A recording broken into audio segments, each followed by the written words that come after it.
ಹುಡುಕಾಟ ಪ್ರಾರಂಭಿಸಿದ್ದು within 2 hours ಒಳಗಡೆನೆ ಸೌಜನ್ಯ ಸಿಗ್ತಾಳೆ, ಆದ್ರೆ ಶವ ಆಗಿ. ಅವಳ ಕೈಗಳನ್ನ ಅವಳದೇ ದುಪಟ್ಟ ಅಂಡ್ ID ಕಾರ್ಡ್ ಇಂದ ಮರಕ್ಕೆ ಕಟ್ಟಿರ್ತಾರ. And most brutal part is ಅವಳ ಯೋನಿ, ಅವಳ ಏನಿತ್ತ ಅದ್ರ ಒಳಗಡೆ 6 ಇಂಚ್ ಮಣ್ಣು ತುಂಬಿರ್ತಾರ. ಓ ಬಿಡಪ್ಪ, ನಮ್ ಪೊಲೀಸ್ ಅವ್ರಿಗೆ ತಮ್ಮ ಡ್ಯೂಟಿ ಮೇಲೆ ಎಷ್ಟೊಂದು ನಿಷ್ಠೆ ಇದೆ, ಒಂದೇ ದಿನದಲ್ಲಿ ಆರೋಪಿನ ಹಿಡಿದ್ಬಿಟ್ರಲ್ಲ ಅಂತ ಪೊಲೀಸ್ ಅವ್ರ ಮೇಲೆ ಫುಲ್ ಒಂಥರ ಹೊಗಳ್ತಾ ಇರ್ತಾರೆ. ಆದ್ರೆ ಪಾಪ ಜನರಿಗೆ ಎಲ್ಲಿ ಗೊತ್ತಿತ್ತು ಈ ಕೇಸ್ ನ ರಿಯಲ್ ಆರೋಪಿ ಬೇರೆ ಯಾರೋ ಇದಾರೆ, ಪೊಲೀಸ್ ಅವರೇ ಈ ಕೇಸ್ ನ ಮಿಸ್ಲೀಡ್ ಮಾಡೋದಕ್ಕೆ ಸುಮ್ನೆ ಸಂತೋಷ್ನ ಅರೆಸ್ಟ್ ಮಾಡಿದ್ದಾರೆ ಅಂತ. ಪೊಲೀಸ್ ಅವರು ಈ ಕೇಸ್ ಅಲ್ಲಿ ಕರಪ್ಟ್ ಆಗಿದ್ದಾರೆ, ಪೊಲೀಸ್ ಅವರೇ ಸತ್ಯ ಮುಚ್ಚಿಡ್ಲಿಕ್ಕೆ ಟ್ರೈ ಮಾಡ್ತಿದ್ದಾರೆ. ಹಾಗಾಗಿ ಈ ಕೇಸ್ ನ ಇನ್ಮುಂದೆ ಪೊಲೀಸ್ ಅವರಲ್ಲದೆ CBI ಅವರು ಇನ್ವೆಸ್ಟಿಗೇಷನ್ ಮಾಡಬೇಕು, ಈ ಕೇಸ್ ನ CBI ಒಪ್ಸಿ ಅಂತ ಅಗೇನ್ ಪ್ರೊಟೆಸ್ಟ್ ಗಳು ಸ್ಟಾರ್ಟ್ ಆಗ್ತವೆ. ಸೌಜನ್ಯ ಕೇಸ್ ಒಂದೇ ಅಲ್ಲ, ನಾರಾಯಣ ಹಾಗೂ ಯಮುನಾ ಕೇಸಲ್ಲೂ, ವೇದವಲ್ಲಿ ಕೇಸಲ್ಲೂ, ಆ ಬ್ಯಾಂಕ್ ಮ್ಯಾನೇಜರ್ ನ ಕೇಸಲ್ಲೂ ಹಾಗೂ ಪದ್ಮಲತಾ ಕೇಸಲ್ಲೂ ಸೀದಾ ಡೈರೆಕ್ಟ್ ಡೌಟ್ ಬರೋದೆ ಊರಿನ ಗೌಡ್ರ ಮೇಲೆ. ಸೌಜನ್ಯ ಕೇಸ್ ಬಿಟ್ಟು ಆ ಇನ್ನೊಂದು ಕೇಸ್ ಯಾವುದು, ಅದಕ್ಕೂ ಸಂತೋಷ್ಗೂ ಏನ್ ಸಂಬಂಧ, ಅದ್ರಲ್ಲಿ ಯಾಕೆ ಸಂತೋಷ್ನ ಪೊಲೀಸ್ ಅವರು ಫಿಟ್ ಮಾಡಿದ್ರು ಅಂತ ಪ್ರತಿಯೊಂದು ಹೇಳ್ತೀನಿ.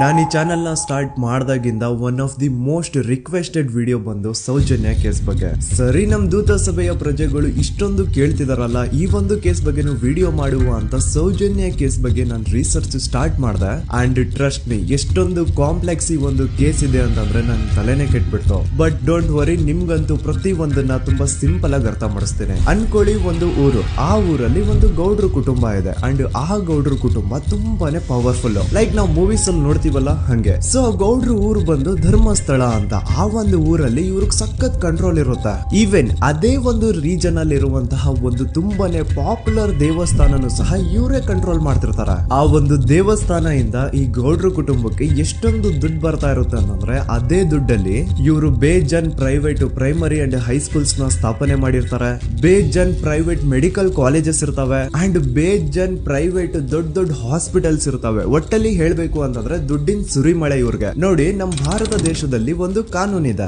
ದ ರಿಲಿಜಿಯಸ್ ಎಂಡೋಮೆಂಟ್ ಆಕ್ಟ್ 1863 ಅಂತ.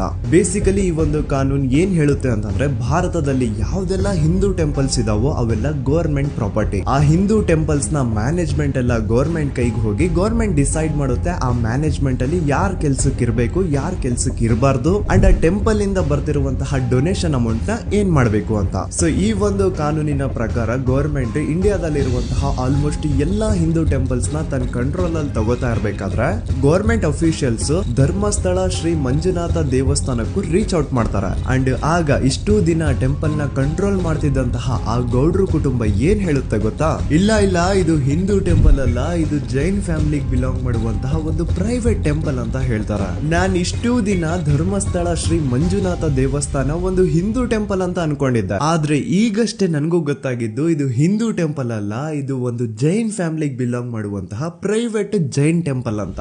ಸೊ ಹೀಗಾಗಿ ಗವರ್ಮೆಂಟ್ ಅಫಿಷಿಯಲ್ಸ್ ಏನೂ ಮಾಡಕ್ಕಾಗದೆ ಇವತ್ತಿನವರೆಗೂ ಈ ಒಂದು ಧರ್ಮಸ್ಥಳ ಶ್ರೀ ಮಂಜುನಾಥ ದೇವಸ್ಥಾನನ ಒಂದು ಪ್ರೈವೇಟ್ ಟ್ರಸ್ಟ್ ನಡೆಸ್ಕೊಂಡು ಹೋಗ್ತಿದೆ. ಅಂಡ್ ಆ ಪ್ರೈವೇಟ್ ಟ್ರಸ್ಟ್ ನ ಓನರ್ ಯಾರು, ಅದೇ ಗೌಡ್ರ ಕುಟುಂಬ. ನೋಡಿ, ನಾನು ಈ ವಿಡಿಯೋದಲ್ಲಿ ಯಾರ್ದನ್ನು ರಿಯಲ್ ನೇಮ್ಸ್ ನ ಬಳಸ್ತಿಲ್ಲ. ಪ್ರೀವಿಯಸ್ಲಿ ಬೇರೆ ಯೂಟ್ಯೂಬರ್ಸ್ ತಮ್ಮ ವಿಡಿಯೋಸ್ ಅಲ್ಲಿ ರಿಯಲ್ ನೇಮ್ಸ್ ನ ಬಳಸಿದ್ದಾರೆ ಅನ್ನೋ ಒಂದೇ ಒಂದು ಕಾರಣಕ್ಕೆ ಅವ್ರ ವಿಡಿಯೋಸ್ ನ ಡಿಲೀಟ್ ಮಾಡಿಸಿದ್ದಾರೆ. ಸೊ ಅವ್ರ ಜೊತೆ ಆಗಿದ್ದು ನನ್ ಜೊತೆ ಆಗೋದ್ ಬೇಡ, ಸತ್ಯ ಮುಚ್ಚೋಗೋದು ನನ್ಗೆ ಇಷ್ಟ ಇಲ್ಲ. ಹಾಗಾಗಿ ನಾನು ಇಲ್ಲಿ ರಿಯಲ್ ನೇಮ್ಸ್ ನ ಬಳಸ್ತಿಲ್ಲ. ಆದ್ರೆ ನಾನು ಯಾರನ್ನ ಪಾಯಿಂಟ್ ಔಟ್ ಮಾಡಿ ಹೇಳ್ತಿದ್ದೀನಿ ಅನ್ನೋದು ಮಾತ್ರ ನಿಮಗೆ ತುಂಬಾ ಕ್ಲಿಯರ್ಲಿ ಅರ್ಥ ಆಗುತ್ತೆ. Don't worry.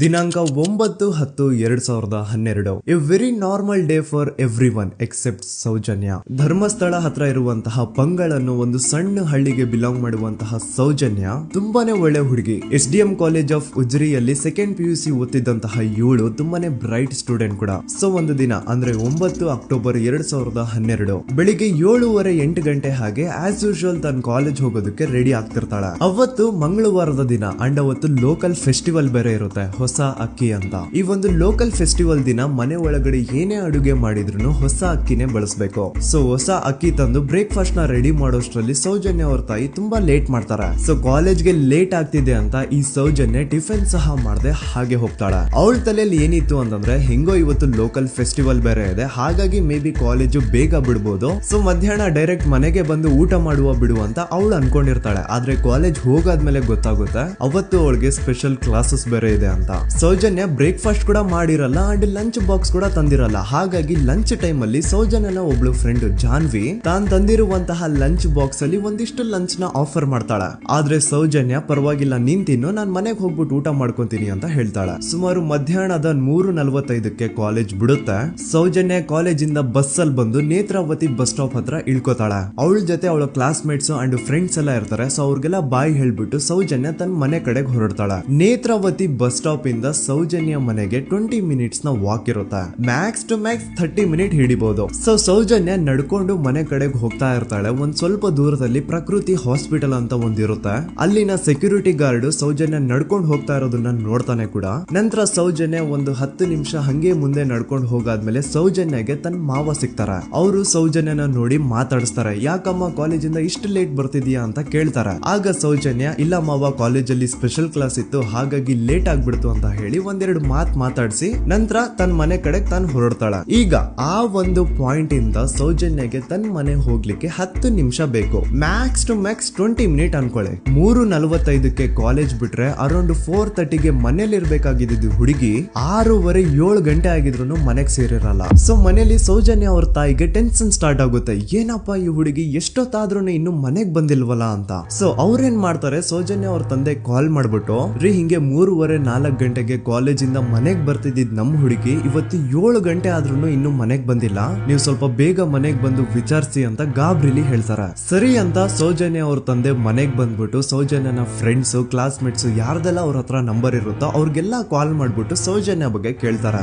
ನಮ್ ಹುಡುಗಿ ಏನಾದ್ರು ನಿಮ್ ಮನೆಗ್ ಬಂದಿದ್ದಾಳ ಅಮ್ಮ ಅಂತ. ಆದ್ರೆ ಸೌಜನ್ಯನ ಫ್ರೆಂಡ್ಸ್ ಅಂಡ್ ಕ್ಲಾಸ್ ಮೇಟ್ಸ್ ಎಲ್ಲ ಇಲ್ಲ ಅಂಕಲ್ ನಮ್ ಮನೆಗಂತೂ ಸೌಜನ್ಯ ಏನು ಬಂದಿಲ್ಲ, ಅವಳು ಬಸ್ ಸ್ಟಾಪ್ ಇಂದ ಸೀದಾ ನಿಮ್ ಮನೆ ಕಡೆಗೇನೆ ಹೊರಟ್ಲಲ್ವಾ, ಯಾಕೆ ಇನ್ನೂ ಬಂದಿಲ್ವಾ ಅಂತ ಕೇಳ್ತಾರೆ. ಆಗ ಸೌಜನ್ಯ ಅವ್ರ ತಂದೆ ಇಲ್ಲಮ್ಮ ಬಂದಿಲ್ಲ ಹಾಗಾಗಿನೇ ಕಾಲ್ ಮಾಡಿರೋದು ಅಂತ ಹೇಳಿ ಕಾಲ್ ಕಟ್ ಮಾಡ್ತಾರ. ದೆನ್ ಸೌಜನ್ಯ ಅವ್ರ ತಂದೆ ಸೌಜನ್ಯ ಅವ್ರ ಮಾವ ಕಾಲ್ ಮಾಡ್ತಾರ. ಅಳಿಯ ಎಲ್ಲಿದ್ಯಾ, ನನ್ ಮಗಳು ಇನ್ನು ಮನೆಗ್ ಬಂದಿಲ್ಲ, ನೀನೇನಾದ್ರೂ ಅವಳನ್ನ ನೋಡ್ದ ಅಂತ ಕೇಳ್ತಾರ. ಆ ಕಡೆಯಿಂದ ಅವರು ಸೌಜನ್ಯನ ಮಾವ ಹೇಳ್ತಾರೆ, ನಾನ್ ನೋಡ್ದೆ 4:15 ಹಾಗೆ ಆ ಹುಡುಗಿ ಕಾಲೇಜಿಂದ ಬರ್ಬೇಕಾದ್ರೆ ನನಗ್ ಕಾಣಿಸಿದ್ಲು, ನಾನ್ ಸ್ವಲ್ಪ ಮಾತಾಡ್ದೆ ಅವಳ ಹತ್ರ, ಅದಾದ್ಮೇಲೆ ಅವಳು ಮನೆ ಕಡೆ ಹೋದ್ಲಲ್ಲ, ಯಾಕೆ ಇನ್ನೂ ಬಂದಿಲ್ವಾ ಅಂತ ಅವರೇ ಉಲ್ಟಾ ಕ್ವಶನ್ ಕೇಳ್ತಾರ. ಈ ಕಡೆ ಸೌಜನ್ಯ ಅವ್ರ ತಂದೆ ಇಲ್ಲ 7 ಗಂಟೆ ಆದ್ರೂ ಮಗು ಇನ್ನು ಮನೆಗ್ ಬಂದಿಲ್ಲ, ನಮ್ಗೆ ಯಾಕೋ ತುಂಬಾ ಗಾಬರಿ ಆಗ್ತಿದೆ, ನೀನೊಂದ್ ಕೆಲ್ಸ ಮಾಡು ನಮ್ಮವ್ರನ್ನೆಲ್ಲ ಸೇರ್ಸು ಎಲ್ರೂ ಸೇರಿ ಹುಡುಕುವ ಅವಳನ್ನ ಅಂತ ಸುಮಾರು ರಾತ್ರಿ 7 ಗಂಟೆಯಿಂದ ಹಿಡಿದು 11 ಗಂಟೆವರೆಗೂ ಸೌಜನ್ಯನ ಮನೆಯವರು ಅಂಡ್ ಊರಿನ ಜನ 200-300 ಜನ ಸೇರ್ಕೊಂಡು ಸೌಜನ್ಯನ ಹುಡುಕ್ತಾರೆ. ಆದ್ರೆ ಸೌಜನ್ಯನ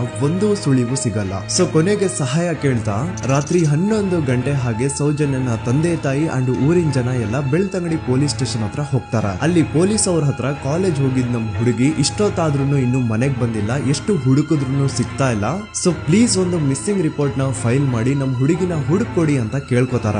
ಆದ್ರೆ ಪೊಲೀಸ್ ಅವರು ಒಪ್ಪಲ್ಲ. ಇಲ್ಲ ಯಾವುದೇ ಪರ್ಸನ್ ಮಿಸ್ಸಿಂಗ್ ಆದ್ರೆ ಆಫ್ಟರ್ 24 ಅವರ್ಸ್ ಆದ್ಮೇಲೆ ರಿಪೋರ್ಟ್ ಫೈಲ್ ಮಾಡಕ್ಕಾಗೋದು. ಸೊ ನೀವ್ ಒಂದ್ ಕೆಲ್ಸ ಮಾಡಿ, ಈಗ ಮನೆಗ್ ಹೋಗಿ ನಾಳೆ ಬೆಳಿಗ್ಗೆವರೆಗೂ ನೋಡಿ, ನಾಳೆ ಬೆಳಿಗ್ಗೆವರೆಗೂ ನಿಮ್ ಮಗಳು ನಿಮ್ ಮನೆಗ್ ಬಂದಿಲ್ಲ ಅಂತಂದ್ರೆ ಆಗ ಬಂದ್ಬಿಟ್ಟು ಮಿಸ್ಸಿಂಗ್ ರಿಪೋರ್ಟ್ ನ ಫೈಲ್ ಮಾಡಿಸಿ ಅಂತ ಹೇಳಿ ಕಳಿಸ್ತಾರ. ಆಗ ಆಲ್ಮೋಸ್ಟ್ ಮಿಡ್ ನೈಟ್ ಆಗಿರೋದ್ರಿಂದ ಅಂಡ್ ಮಳೆ ಬೇರೆ ತುಂಬಾ ಜೋರಾಗಿ ಬರ್ತಾ ಇರುತ್ತೆ. ಸೊ ಈ ಸಿಚುವೇಶನ್ ಅಲ್ಲಿ ಸೌಜನ್ಯನ ಹುಡುಕ್ಲಿಕ್ಕೆ ಆಗಲ್ಲ. ನಾಳೆ ಬೆಳಿಗ್ಗೆ ಸೇರ್ಕೊಂಡು ಅಗೇನ್ ಎಲ್ರು ಸೌಜನ್ಯನ ಹುಡುಕುವ ಅಂತ ಸೌಜನ್ಯನ ಮನೆಯವರು ಅಂಡ್ ಊರಿನ ಜನ ಎಲ್ರು ತಮ್ಮ ಮನೆಗೆ ಹೋಗ್ಬಿಡ್ತಾರ.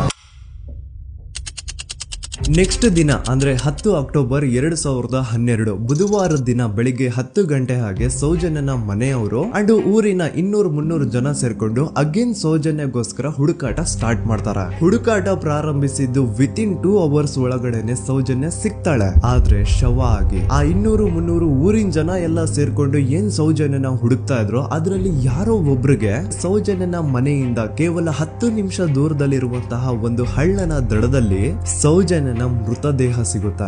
ಈಗ ಸತ್ತಿರುವಂತಹ ಸೌಜನ್ಯನ ಡೆಡ್ ಬಾಡಿ ಯಾವ ಒಂದು ಕಂಡೀಷನ್ ಅಲ್ಲಿ ಇತ್ತು ಅಂತ ಹೇಳ್ತೀನಿ, ಸ್ವಲ್ಪ ಗಮನ ಇಟ್ಟು ಕೇಳಿಸ್ಕೊಳ್ಳಿ. ಅವಳ ಕೈಗಳನ್ನ ಅವಳದೇ ದುಪಟ್ಟ ಅಂಡ್ ID ಕಾರ್ಡ್ ಇಂದ ಮರಕ್ಕೆ ಕಟ್ಟಿರ್ತಾರ.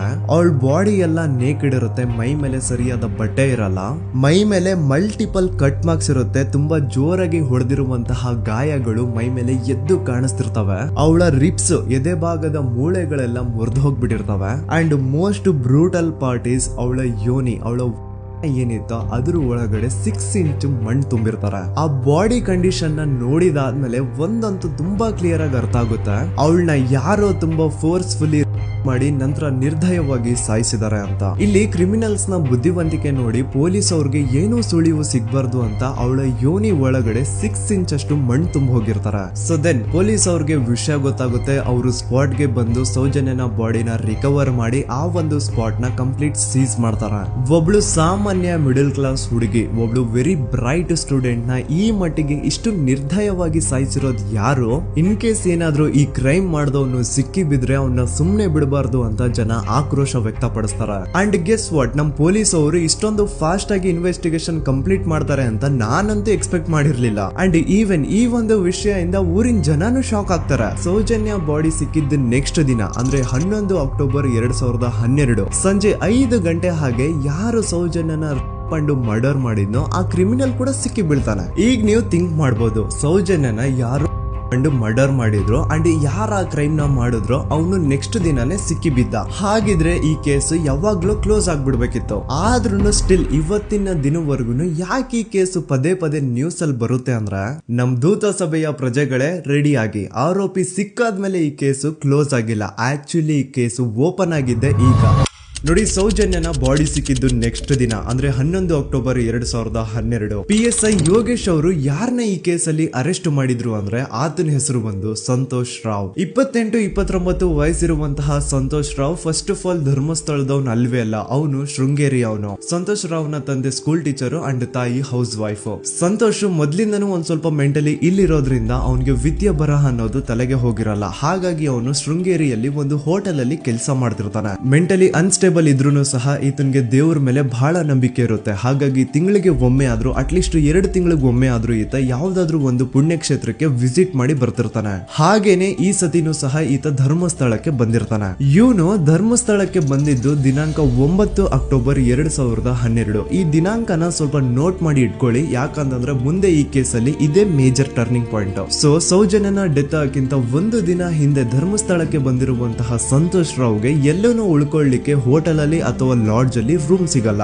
ರೀಸನ್ ಇಷ್ಟೇ, ಸಂತೋಷ್ ರಾವ್ ನೋಡ್ಲಿಕ್ಕೆ ಸ್ವಲ್ಪ ಮೆಂಟಲಿ ಅನ್ಸ್ಟೇಬಲ್ ಪರ್ಸನ್ ತರ ಇರ್ತಾನೆ. ಅವನ ಅವತಾರ, ಅವನ ವೇಷಭೂಷಣ ಅಷ್ಟು ಸರಿ ಇರಲ್ಲ. ಹಾಗಾಗಿ ಇವನ್ಗೆ ಯಾವುದೇ ಒಂದು ಹೋಟೆಲ್ ಅಲ್ಲಿ ಅಥವಾ ಲಾಡ್ಜ್ ಅಲ್ಲಿ ಎಲ್ಲಿನೂ ರೂಮ್ ಸಿಗಲ್ಲ. ಸೊ ಉಳ್ಕೊಳ್ಳೋಕೆ ಜಾಗ ಸಿಗದೆ ಇವನೇನ್ ಮಾಡ್ತಾನೆ, ಅಲ್ಲೇ ಹತ್ರದಲ್ಲಿರುವಂತಹ ಬಾಹುಬಲಿ ಬೆಟ್ಟಕ್ಕೆ ಹೋಗಿ ಅಲ್ಲಿರುವಂತಹ ಬಾಹುಬಲಿ ಸ್ಟ್ಯಾಚು ಹತ್ರನೇ ಆಶ್ರಯ ತಗೊಳ್ತಾನೆ. ಅಂಡ್ 1-2 ದಿನ ಅವನು ಅಲ್ಲೇ ಉಳ್ಕೋತಾನೆ ಕೂಡ. ಡೇ ಟೈಮ್ ಅಲ್ಲಿ ಧರ್ಮಸ್ಥಳಕ್ಕೆ ಬಂದು ಧರ್ಮಸ್ಥಳ ಶ್ರೀ ಮಂಜುನಾಥ ದೇವಸ್ಥಾನದಲ್ಲಿ ಇದ್ದು ಅಲ್ಲೇ ಪ್ರಸಾದ ಊಟ ಎಲ್ಲ ಮಾಡಿ ನಂತರ ನೈಟ್ ಆಗ್ತಿದ್ದಂಗೆ ಬಾಹುಬಲಿ ಬೆಟ್ಟಕ್ಕೆ ಹೋಗಿ ಆ ಸ್ಟ್ಯಾಚು ಹತ್ರನೇ ಮಲ್ಕೊಳ್ತಿರ್ತಾನೆ.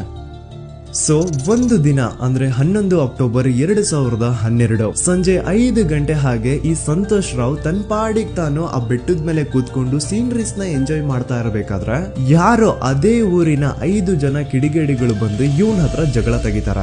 ಈ 5 ಜನ ಯಾರು ಅಂತ ನಂತರ ಹೇಳ್ತೇನೆ. ಸೊ ಈ 5 ಜನ ಕಿಡಿಗೇಡಿಗಳು ಸಂತೋಷ್ ರಾವ್ ಹತ್ರ ಜಗಳ ತೆಗೆದು ಅವನ್ನ ಅವಾಚ್ಯ ಶಬ್ದಗಳಿಂದ ಬೈದು ಅವನ್ನ ಹೊಡೆದು, ಅಷ್ಟೇ ಸಾಲದೆ ಆ 5 ಜನ ಸಂತೋಷ್ ರಾವ್ನ ಪೊಲೀಸ್ ಸ್ಟೇಷನ್ಗೆ ಎಳ್ಕೊಂಡ್ ಬಂದು ಇವನು ನಾವು ಬಾಹುಬಲಿ ಬೆಟ್ಟಕ್ಕೆ ಅಂತ ಹೋಗಿದ್ರೆ ಅಲ್ಲಿ ನಮ್ಮ ಮೇಲೆ ಅಟ್ಯಾಕ್ ಮಾಡ್ದ, ಇವ್ನು ನೋಡ್ಲಿಕ್ಕೂ ಸಹ ಒಳ್ಳೆ ಸೈಕೋ ಕಿಲ್ಲರ್ ಇದ್ದಂಗಿದಾನೆ, ನಮ್ಗೆ ಯಾಕೋ ನಿನ್ನೆ ನಮ್ಮೂರಲ್ಲಿ ನಡೆದಿರುವಂತಹ ಘಟನೆ ಆ ಸೌಜನ್ಯನ ಮರ್ಡರ್ ಇವನೇ ಮಾಡಿದಾನೆ ಅಂತ ಡೌಟ್ ಬರ್ತಿದೆ ಅಂತ ಆ 5 ಜನ ಕಿಡಿಗೇಡಿಗಳು ಸಂತೋಷ್ ರಾವ್ನ ಪೊಲೀಸ್ ಅವ್ರ ಹತ್ರ ಹಾಕೊಡ್ತಾರ.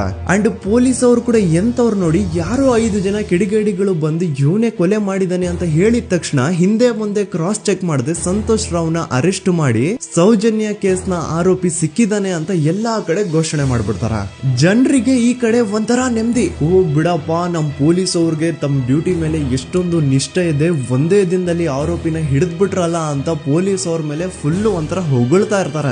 ಆದ್ರೆ ಪಾಪ ಜನರಿಗೆ ಎಲ್ಲಿ ಗೊತ್ತಿತ್ತು ಈ ಕೇಸ್ ನ ರಿಯಲ್ ಆರೋಪಿ ಬೇರೆ ಯಾರೋ ಇದಾರೆ, ಪೊಲೀಸ್ ಅವರೇ ಈ ಕೇಸ್ ನ ಮಿಸ್ಲೀಡ್ ಮಾಡೋದಕ್ಕೆ ಸುಮ್ನೆ ಸಂತೋಷ್ ನ ಅರೆಸ್ಟ್ ಮಾಡಿದ್ದಾರೆ ಅಂತ. ಸೊ ಸಂತೋಷ್ ರಾವ್ ಒಂದು ಹುಡುಗಿಯ ರೇಪ್ ಅಂಡ್ ಮರ್ಡರ್ ಕೇಸ್ ಅಲ್ಲಿ ಅರೆಸ್ಟ್ ಆಗಿದ್ದಾನೆ ಅನ್ನೋ ವಿಷಯ ಸಂತೋಷ್ ನ ತಾಯಿಗೆ ಗೊತ್ತಾದಾಗ ಅವ್ರ ಪಾಪ ನೋವಲ್ಲಿ ಕುರ್ಗಿ ಸಾಯ್ತಾರ. ಅಂಡ್ ಇನ್ನು ಅವ್ರ ತಂದೆ ಒಂದು ಕಡೆ ಪಾಪ ಹೆಂಡತಿನ ಕಳ್ಕೊಂಡಿರುವಂತಹ ನೋವು, ಇನ್ನೊಂದು ಕಡೆ ಮಗ ನೋಡಿದ್ರೆ ಯಾವ್ದೋ ಫಾಲ್ಸ್ ಕೇಸ್ ಅಲ್ಲಿ ಅರೆಸ್ಟ್ ಅರೆಸ್ಟ್ ಆಗಿದ್ದಾನೆ. ಈ ಕಡೆ ಕೇಸ್ ನ ಇನ್ವೆಸ್ಟಿಗೇಷನ್ ನಡೀತಾ ಇದೆ. ಅಂಡ್ ಇಲ್ಲಿ ನಾನು PSI ಯೋಗೇಶ್ ಅವ್ರ ಬಗ್ಗೆ ಅಂತೂ ಮೆನ್ಷನ್ ಮಾಡ್ಲೇಬೇಕು. ಈ ಪೊಲೀಸ್ ಆಫೀಸರು ಗೊತ್ತಿದ್ದು ಈ ತಪ್ಪನ ಮಾಡಿದ್ರು ಅಥವಾ ಗೊತ್ತಿಲ್ದೇನೆ ಈ ತಪ್ಪನ ಮಾಡಿದ್ರು ನನ್ಗಂತೂ ಗೊತ್ತಿಲ್ಲ.